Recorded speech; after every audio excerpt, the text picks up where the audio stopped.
kita masuk ke exercise, ya, latihan soal. Nah, kenapa kita perlu latihan soal? Supaya bisa membantu teman-teman dalam mengerjakan soal-soal SNBT yang berkaitan dengan inference dan dapat mengukur kemampuan teman-teman untuk mengerjakan setiap soalnya itu berapa menit ya. Karena pada saat ini itu kita harus mengerjakan soal sekitar 20 menit ya, 20 menit untuk 20 soal. Jadi teman-teman harus rajin-rajin berlatih mengerjakan soal ya. Nah, oke, ini adalah teks pertama. Nah, tadi saya katakan untuk mengerjakan soal literasi bahasa Inggris, teman-teman itu jangan baca dulu narasi teksnya, tetapi baca dulu soalnya. Apa sih yang sebenarnya diminta sama soalnya? Apakah meminta bacaan keseluruhan isi teks bacaan, ataukah hanya meminta suatu paragraf tertentu saja yang perlu kita analisis, yang perlu kita inference, atau perlu kita berikan rangkuman?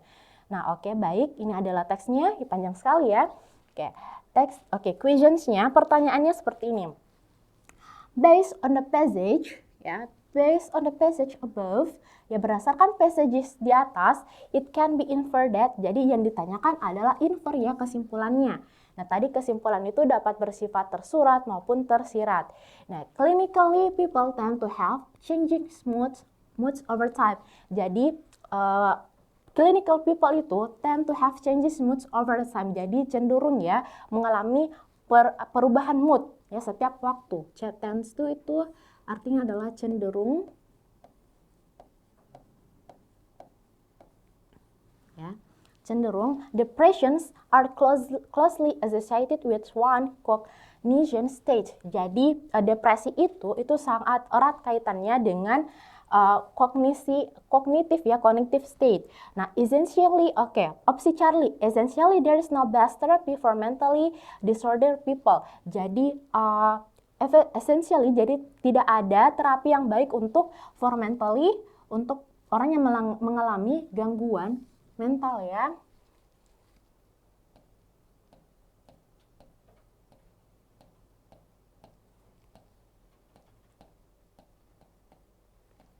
Opsi delta. People who get angry easily might suffer from mental disorder. Jadi orang-orang nih yang mengalami who get angry, orang yang mudah marah nih, might suffer from mental disorder, yaitu dapat bisa menderita ya gangguan mental. Jadi suffer ini artinya adalah menderita.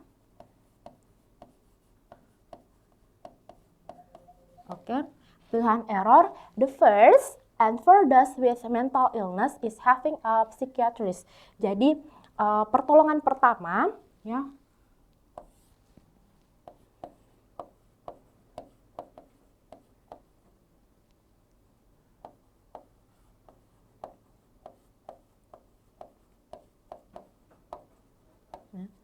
Pertolongan pertama untuk mental illness adalah dengan kita berkonsultasi ya dengan psikiatris. Nah, kita udah mengartikan ya atau membaca, tidak hanya sekedar membaca pertanyaannya tapi juga baca opsinya ya seperti apa. Nah, kalau untuk pilihan alpha, jadi clinical people tend to have changes the moods over time, yaitu clinical people itu cenderung ya mengalami perubahan mood sepanjang waktu. Kemudian pilihan Bravo, depressions are closely associated with one's cognition state. Jadi orang yang depresi itu sangat erat kaitannya dengan kognitif seseorang.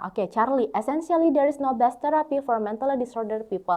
Jadi tidak ada terapi yang lebih baik ketika orang mengalami gangguan mental ya, mental disorder people. Atau delta, people who get angry easily might suffer from mental disorder. Jadi orang yang mudah marah itu pastinya atau biasanya yang might suffer from mental disorder. Atau pilihan error, the first aid for those with mental illness is having a psychiatrist. Jadi pertolongan pertama untuk penyakit mental illness itu adalah dengan bersama psikiatris ya, atau dengan ahlinya. Berarti teks narasi yang tadi itu berkaitan dengan mental illness ya, atau mental disorder. Karena pilihan alpha, bravo, charlie, delta, dan error itu erat kaitannya sama hal tersebut. Apakah kita langsung bisa menentukan jawabannya? Tentu tidak ya, kita harus membaca narasi teksnya dulu seperti apa. Paragraf pertama.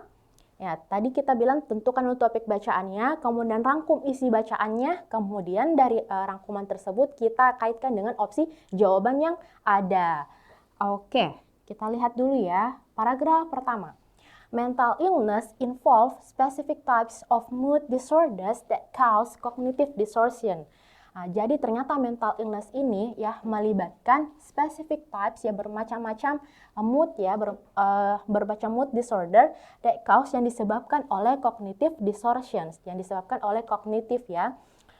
When ini involve artinya adalah terlibat atau ya. When people suffering from one death illness perceive reality incorrectly, jadi ketika ini seseorang menderita satu penyakit ya mental illness, perceive reality incorrectly, they will likely find themselves suffering from sadness, anxiety, hallucination of psychosis. Jadi mereka biasanya itu akan menderita kesedihan,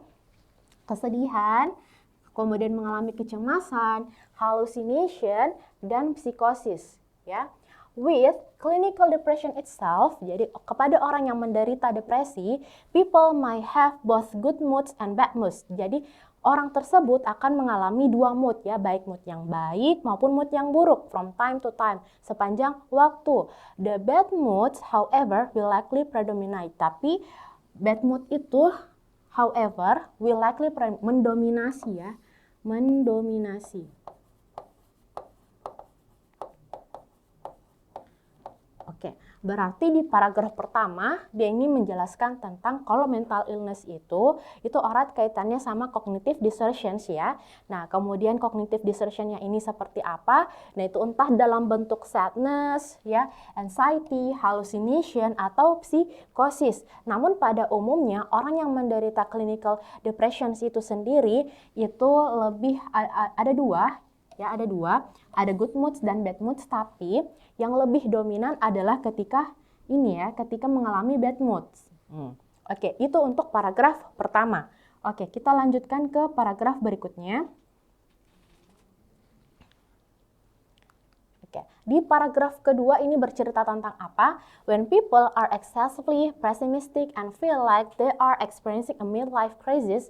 Jadi ketika nih seseorang yang mengalami pesimisnya secara berlebihan, ya terlalu pesimis, ya.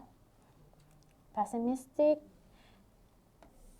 excessively itu adalah pesimis yang secara berlebihan and feel like they are experiencing a midlife crisis. Jadi mereka mengalami ini sesuatu hal yang tidak mengenakan ya di pertengahan hidup mereka. They might very well be suffering from a major depression disorder. Jadi mereka biasanya menderita major depression ya. Misery and lack of hope might come to the forefront and people might very well feel that they can no longer go on. Jadi kesedihan ya atau keputusasaan. Jadi misery ini artinya keputusasaan.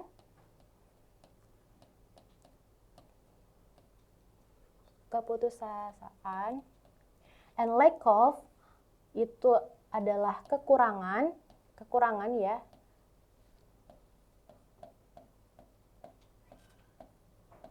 Kekurangan harapan might come to the forefront. Jadi ketika keputusasaan dan kemudian kekurangannya harapan ini muncul ke permukaan, ini adalah forefront, itu artinya muncul ke permukaan. And people might very well feel that they can no longer go on. Dan mereka merasa kayak sepertinya ini saya tidak bisa melanjutkan hidup. It is at this point that they will need to schedule a consultation with licensed therapist. Nah, maka dari itu orang-orang yang seperti ini harus membutuhkan ya atau harus menjadwalkan konsultasi kepada orang yang memiliki terapis lisensi ya. In some cases, untuk beberapa kasus they might be started on antidepressant medications. Jadi untuk beberapa kasus mereka mungkin menggunakan obat antidepresan. The goal is to correct cognitive distortion so that patients can regain their passion for life. Jadi tujuannya, kenapa tujuannya untuk menggunakan obat antidepresi? Tujuannya itu agar to correct, untuk membenarkan ya, untuk memperbaiki cognitive distortion-nya mereka. Ya, so that sehingga the patients can regain, mendapatkan kembali. Regain ini artinya adalah mendapatkan kembali.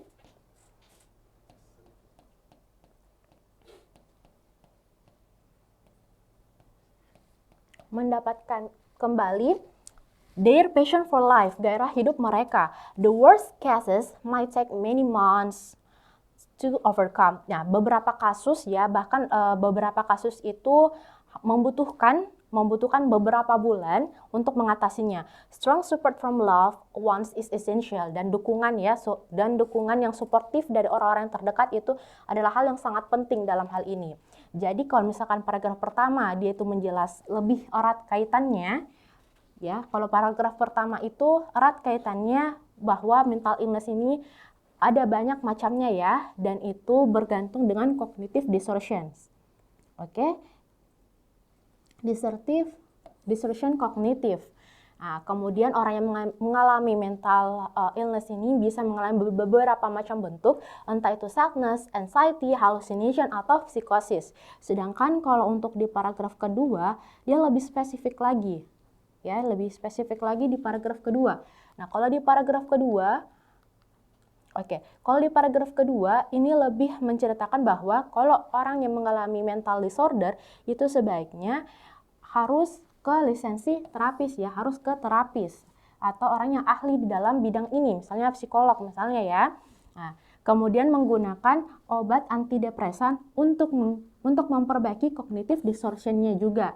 Nah, dalam beberapa kasus hal ini itu membutuhkan beberapa bulan ya untuk diatasi. Ya, berarti paragraf kedua dan ya. Kemudian kita lanjut lagi ke paragraf ketiga. Nah, paragraf ketiga mengatakan seperti ini. Beyond unipolar depression, which might stem from thyroid mood swings or a hormonal imbalance, the other major type of depression is bipolar disorder.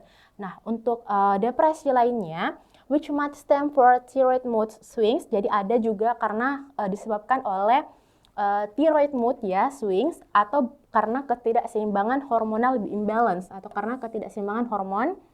Kemudian the other major type, tapi ada juga type yang lain ya dari depression ini ya, yaitu disebut dengan bipolar disorder. Signs of bipolar disorders might differ from person to person. Jadi bipolar disorder ini ya mungkin yang akan dialami setiap orang itu berbeda-beda ya, dari satu orang ke orang yang lain, and can thus be hard for professionals to tease out, dan ini sangat menyulitkan bagi para profesional ya untuk menyembuhkannya. Swinging from despair to euphoria, jadi swinging yaitu beralih dari kesedihan kemudian despair to euphoria ke euforia will indicate presence of bipolar manic depression. Jadi itu bisa mengidentifikasikan ya bahwa adanya bipolar manic depression. In some cases, dalam beberapa kasus, patients might believe that they have superhuman power or traits. Nah, untuk beberapa kasus ya, orang-orang yang mengalami hal tersebut akan mempercayai bahwa they have superhuman power, bahwa mereka punya kekuatan yang superhuman ya, kekuatan yang sangat besar, atau or traits. People who are bipolar might also spend money without regard to the future. Nah, beberapa orang ya yang memiliki penyakit bipolar itu juga menghabiskan banyak uang without regard, tanpa melihat masa depannya, tanpa memikirkan masa depan, without regard. They could also engage in risky behavior, dan mereka juga dapat memiliki risky behavior, perilaku yang sangat beresiko. Nah, berarti kalau di paragraf ketiga ini lebih menjelaskan tentang penyakit bipolar disorder. Nah, bagaimana perubahan moodnya yang terjadi, kemudian apa yang mereka rasakan ya, superhuman power, kemudian juga yang mereka rasakan adalah mereka spend money ya without regard to the future, and they could also engage in risky behaviors. Kita lanjut. Questionnya ini seperti ini. Kita ulangi lagi. Based on the passage above, it can be inferred that. Jadi berdasarkan passage tersebut, maka itu menjelaskan seperti apa. Nah, apakah clinical people tend to have changes moods are over time? Apakah clinical people atau orang-orang yang mengalami mental disorder tersebut cenderung mengalami perubahan mood setiap waktu? Itu tidak juga ya, karena ada tadi dikatakan bahwa mereka mengalami berbagai macam bentuk ya, tidak hanya perubahan mood. Untuk pilihan Bravo, depression are closely associated with one's cognition, state. Nah, berarti kalau dia pilihan Bravo, dia lebih mengedepankan bahwa depresi itu terjadi karena adanya berkaitan dengan kognitif ya, cognitive distortions. Kemudian Charlie, essentially there is no best therapy. Apakah pilihan Charlie jawaban yang tepat? Tidak ada terapi yang baik untuk mental disorder people. Atau Delta, people who get angry easily may suffer from mental disorder. Apakah setiap orang yang mudah marah itu adalah orang yang memiliki mental disorder? Apakah ini dijelaskan di dalam narasi teksnya? Tentu tidak ya, berarti jawaban Delta bukan. Kemudian error, the first aid for those with mental illness is having psychiatrist. Jadi pertolongan pertama untuk orang yang memiliki mental illness itu adalah ke psikiatris. Ya, meskipun di dalam naskah teksnya tadi dijelaskan nih teman-teman bahwa memang kita harus ke psikiatris ketika mengalami namanya mental illness atau mental disorder, tetapi tidak begitu dijelaskan bahwa pertolongan pertama memang harus ke sana. Berarti jawaban error juga bukan. Nah, antara Charlie, Bravo, atau Alpha. Nah, oke, kita lihat ya, untuk mencari jawabannya kita cukup membaca kalimat pertama atau kalimat terakhir dalam suatu paragraf. Nah, di narasi teksnya, oke, ini antara Alpha, Bravo, Charlie. Kalau Charlie juga salah ya teman-teman, Charlie juga salah karena essential there is no best therapy for mental disorder.